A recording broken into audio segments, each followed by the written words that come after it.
26,000 বাতিল শিক্ষকদের তালিকায় পুরুলিয়া জেলার বিভিন্ন প্রান্তে স্কুলে রয়েছে 2-1 জন করে শিক্ষক শিক্ষিকা। পুরুলিয়া জেলার চিত্তরঞ্জন হাই স্কুলে 2 জন শিক্ষিকা রয়েছেন। তাদের মধ্যে একজন শিক্ষিকা 7 বছর যাবত চাকরি করছেন এই স্কুলে। তিনি এরকম পরিস্থিতির জন্য কার্যত এসএসসিকে দায়ী করলেন।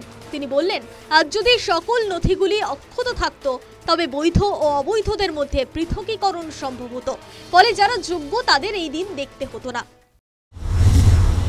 অভিজ্ঞতায় এর জন্য কারা কিভাবে যুক্ত সেগুলো তো আমরা সাধারণ ব্যক্তি বুঝতে পারবো না। আমি তাই জন্য দায়ী কাকে করব?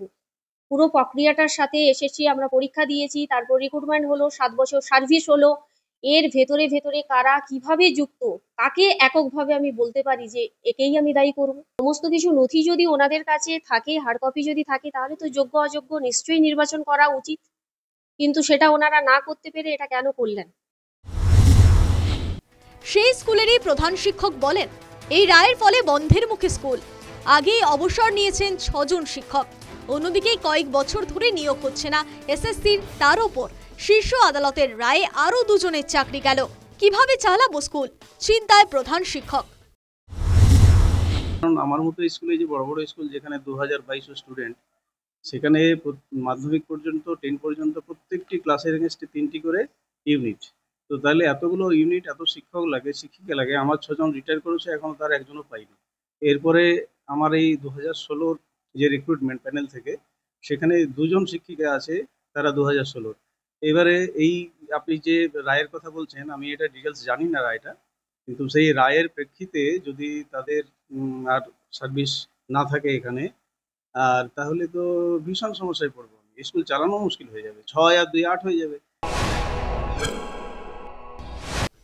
মালদার বার্লো বালিকা বিদ্যালয়ে কান্নায় ভেঙে পড়েছেন ভেরোনিকা টুডু নামে চাকরিহারা শিক্ষিকা। শীর্ষ আদালতে এই রকম সিদ্ধান্ত মেনে নিতে পারেননি তিনি। তার কারণ এখানে সবাই কিন্তু টেন্টেড পারসন ছিল না। আমরা যারা স্বচ্ছ তারাও তার সাথে শাস্তি পাচ্ছি। এই রায়ে আমরা একদমই মেনে নিতে পারছি না। এটা মেনে নেওয়ার মতন রায়ই না। আমি কোনো মানবিক ভূমিকা দেখতে পাচ্ছি না। আমাদের এখান থেকে যেহেতু স্বচ্ছ কোনো রিপোর্ট যায়নি, 3 জনের 3টা রিপোর্ট গেছে, যার জন্য হয়তো আমাদের সুপ্রিম কোর্ট এই রায়টা দিয়েছেন। কিন্তু তার মধ্যে আমরা যে সাফার হচ্ছি, আমাদের তো সবারই প্রত্যেকেরই সংসার আছে, বাচ্চা কাচ্চা আছে, সমস্ত কিছুতে একটা চাকরির উপরে আমরা নির্ভরশীল ছিলাম। পাশাপাশি পশ্চিম মেদিনীপুরের টাউন স্কুলের ইকোনমিক্স শিক্ষকের চাকরি চলে গেল। মানসিকভাবে ভেঙে পড়েন তিনি বলেন, সুপ্রিম কোর্টের মানবিকভাবে বিচার করা উচিত ছিল।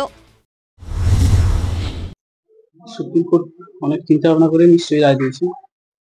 সুপ্রিম কোর্ট হয়তো আর একটু মানবিকতার ক্ষেত্রে ভেবে দেখতে পারে। অ্যাকচুয়ালি মধ্যশিক্ষা পর্ষদ তো আমাদের নিয়োগ করেছে, এসএসসি রেকমেন্ডেশন। মধ্যশিক্ষা পর্ষদ কি রায় দেয়, কি এই রায়ের ভিত্তিতে কি অর্ডার দেয়, তার উপর ডিপেন্ড করছে।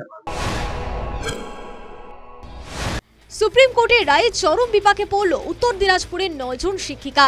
মোট 31 জন শিক্ষিকার মধ্যে 9 জন শিক্ষিকার চাকরি বাতিল হলো। কিভাবে সুষ্ঠুভাবে পরিচালনা করবেন তা বুঝে উঠতে পারছেন না প্রধান শিক্ষিকা মিমি সানাল। আমার স্কুলেও আছে 9 জন টিচার আছে, প্রত্যেকে স্কুলে এসেছিল। আজ থেকে ইউনিট টেস্ট শুরু হয়েছে।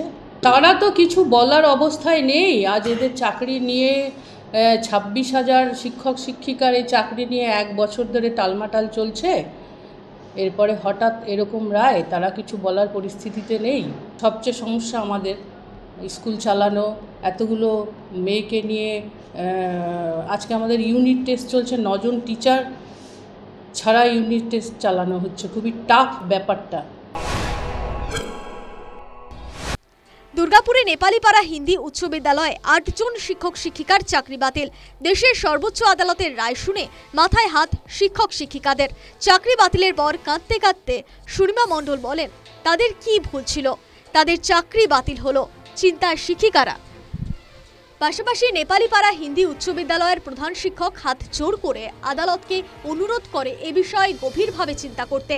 33 জন শিক্ষক শিক্ষিকাদের মধ্যে 8 জনের চাকরি বাতিল। ধসে যাবে শিক্ষা ব্যবস্থা। समस्या है, हमारी क्या गलती है? हमको यही नहीं समझ में आ रहा कहाँ हमारी गलती हुई। हम लोगों ने जो प्रोसेस था वो प्रोसेस फॉलो किया। जब पेपर्स मांगे गए वो पेपर्स हमने सबमिट किए, जो एग्ज़ाम हमको बोला गया वो एग्ज़ाम हम लोग ने, जो इंटरव्यू बोला गया वो इंटरव्यू फेस किया। फिर हमारी गलती कहाँ है हमारी गलती, ये हमको कोई बता दे क्यों हम लोग के साथ ऐसा हो रहा है। স্কুলে এটা খুবই বড় প্রভাব পড়েছে। 8 জন আমাদের শিক্ষক শিক্ষিকা তার মধ্যে আসছেন, আর আমাদের 4200 বাচ্চা আছে। দেখুন, সুপ্রিম কোর্ট যখন অর্ডার দিয়েছে তার ব্যাপারে বলা কিছু নেই, কিন্তু মহামান্য আদালতকে আমরা হাত জোর করে একটা আবেদন করছি।